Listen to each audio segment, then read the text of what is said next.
Oo nga, no? Coach siya. Kaya salamin, nakakita ni Coach. Wala ba salamin? Ang daming turnover ako sa assist.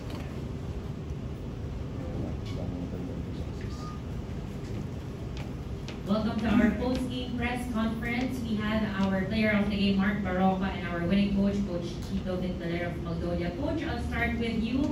Halftime tabla, third quarter, it looked like you were gonna pull away, nakahabol. Just your thoughts on how the game was played out and how you got this victory. You mentioned marami pa nga yung turnovers nyo kaysa sa assist. Yeah, first of all, thank you. Papasalamat kami sa Panginoon sa panalo namin.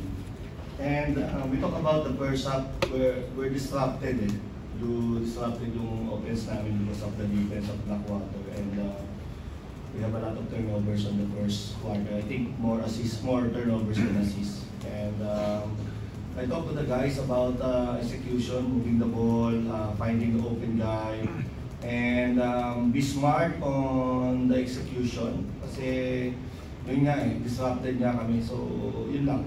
Ginawa lang namin more patience on offense, and at the same time we want to be more aggressive on the defensive end, so to create also turnovers. Kahit paano may easy points kami. Coach, you're now on a 3-game winning streak, and despite dealing with injuries in and out, what do you think is the biggest factor dito sa tatlong dikit na panalo?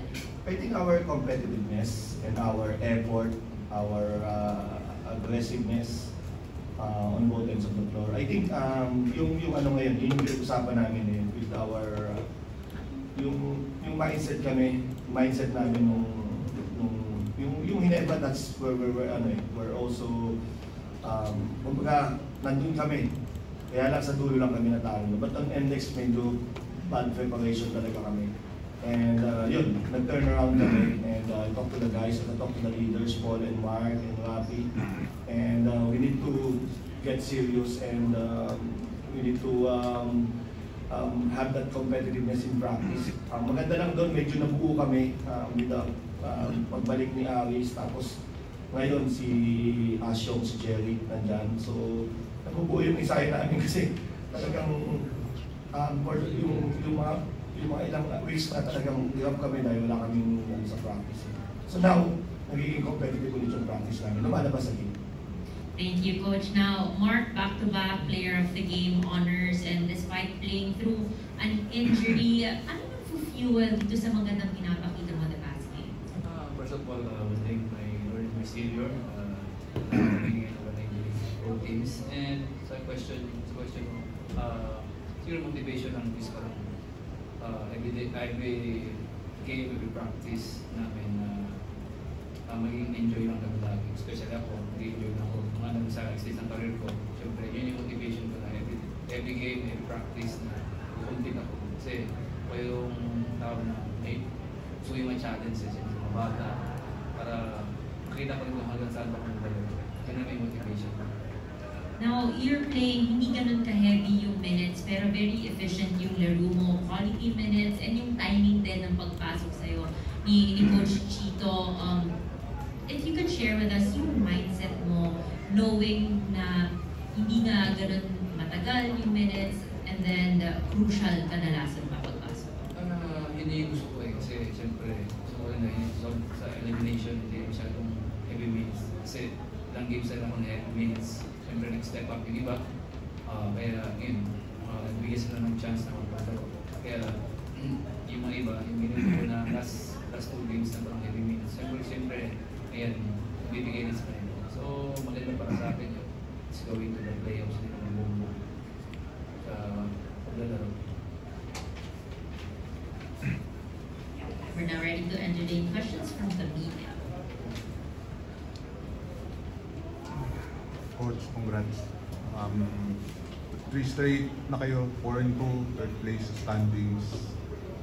Saturday sa Chaong you play Rain or Shines. So, na 5-game winning streak. Anong worry mo sa nilalaruin ng Rain or Shine? They are the hottest team. They played very, very well. Parang grabe yung nilalaro nila ngayon. And just need to prepare hard mentally and physically because parehas naman naglaro sila kanina, naglaro kami ngayon. So, walang advantage, walang disadvantage. I think ano lang ito, it's very good for the fans in Chaong. So talagang magiging maganda yung laban and sana pagbigay kami ng magandang show sa taga Chaong. Coach, yung thoughts about the Innocent, thoughts mo lang on Cebu, he's been scoring 20 plus points kanina, kay Ray ulit 28. How will you try to malimit yung production niya? Cebu, naglalaro siya ng parang all-star ngayon. Parang 25 years old lang Cebu. So, I think he's playing very well. Yung konpiyansa niya sobrang taas and actually that's why they are winning because I think because of Belga. Titingnan pa namin, I don't know kung ano pa yung gagawin namin but let's see tonight or tomorrow kung ano yung magiging game pa namin. But again, this is a very hard game, very difficult game for us kasi they're also young, they run and they have the confidence na maka-compete sa kahit kaninong team dito sa PBA. For this game, Coach, ano yung nagbago sa team mo nung nandito na si Aris sa game? Anong naging difference? Yeah, Aris can play multiple positions at the same time. He's a two-way player. He can play offense and defense. He can spread the floor. He can get our rebound. So, madami siya nagagawa and then he's also a veteran now sa daming experience siya. Naging deep yung rotation pa namin. Before kasi we only have, parang wala kaming wing guy. So yun, nagsabay pa ng suspension ni Calvi, so talagang hirap kami nun. But now, medyo mahaba-haba, and then Joseph Oriobi is also playing well because naka-adjust na rin siya dun sa, medyo nabigla din si Joseph, sabay-sabay na wala yung wing sayang natira. So, hindi rin na-pressure din siya, di ba? So, I think, nakaka-adjust na si Joseph ngayon, nakakatulong na rin sa amin. And at least a big factor for us, offensively and defensively. Mark, since ata na-injure ka, parang gumaganda pa yung laro mo pa. Ano bang nangyari at ganun nga laro mo? Tsaka kailan ba gagaling na yung kamay mo? Hindi ko rin alam so siyempre sabi ng PT, time lang talaga yun. So parang natangkin ako. Siyempre nilalaro mo. Siyempre, hindi siya napapaing. So papalik-balik. So nilalaro ka lang nito hanggang mawala. So dun sa laro na siya mawawala. So motivation lang sa amin yun. Siyempre, as a leader, pakita ko sa team na kaya mo mag-compete, meron akong as a leader, siyempre, kailangan mapakita sa team mo para madala mo sila. Pero masakit pa rin.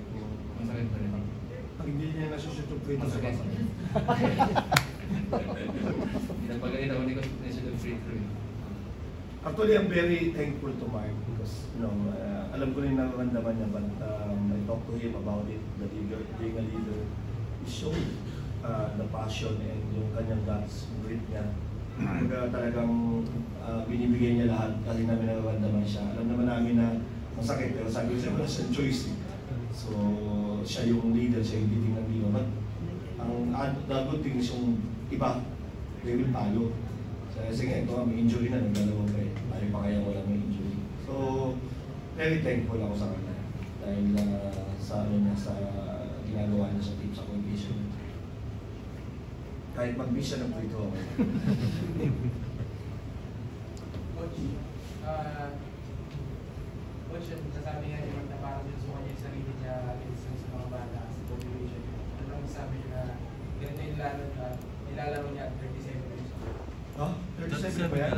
38. 37 ba siya? Alam, 30 lang yan. I mean, si Mark, hindi mo napapabayaan eh. I mean, nakikita ko siya kung gano'n niya inalagaan yung katawan niya,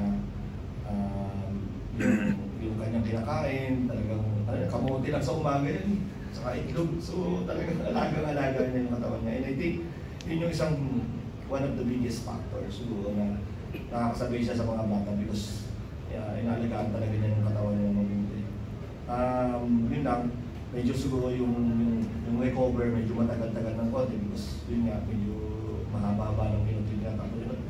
Kami pinipilit namin na kahit paano ma-lower yung minutes niya para he's ready for the playoffs kasi para hindi siya nauubos. And hopefully our guards like Gio, Jen, Ashong, and Jerry can help him dun sa spot na yun para hindi siya masyadong masunod. Okay, that's it for our